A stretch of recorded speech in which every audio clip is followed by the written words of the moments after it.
timu yetu, tunataka tuseme asanti kwa vile mlimpigia huyu rais wetu kura. Na mimi ningetaka kumhakikishia rais wetu amepanga kazi vizuri na nyinyi mtakuja kufurahia. Na sisi tukiwa pale, kazi yetu ni kumsaidia huyu rais. Na huyu rais sisi tunakaa na yeye pale. Mtu yeyote atajaribu kucheza na yeye, mimi na hao Kimani Chongwa, Dede Nyoro, huyu Kingara tumekaa chonjo.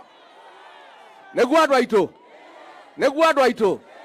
Jabareno. Tumeragire. Na rais hapa, watu hapa Mlima Kenya walikuchagua wewe na wakakupatia kura zao zote.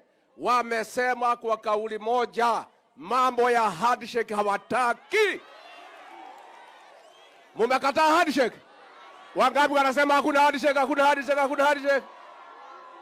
Rais wetu, wewe ni mchapakazi.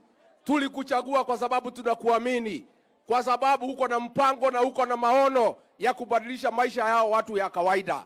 Na kwa hivyo watu ya Githurai, nyinyi nauliza nyinyi kwa heshima, tumuunge huyu rais wetu mkono, tushikane, tukue na mapenzi na watu hapa Mlima Kenya, tuunge huyu rais wetu mkono kuanzia leo 2027 mpaka huko mbele. Tumekubaliana?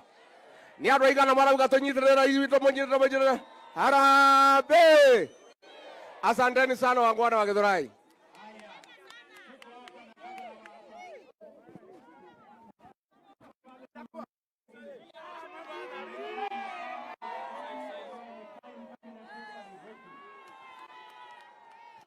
Haya, Wakenya wa Githurai. Oye!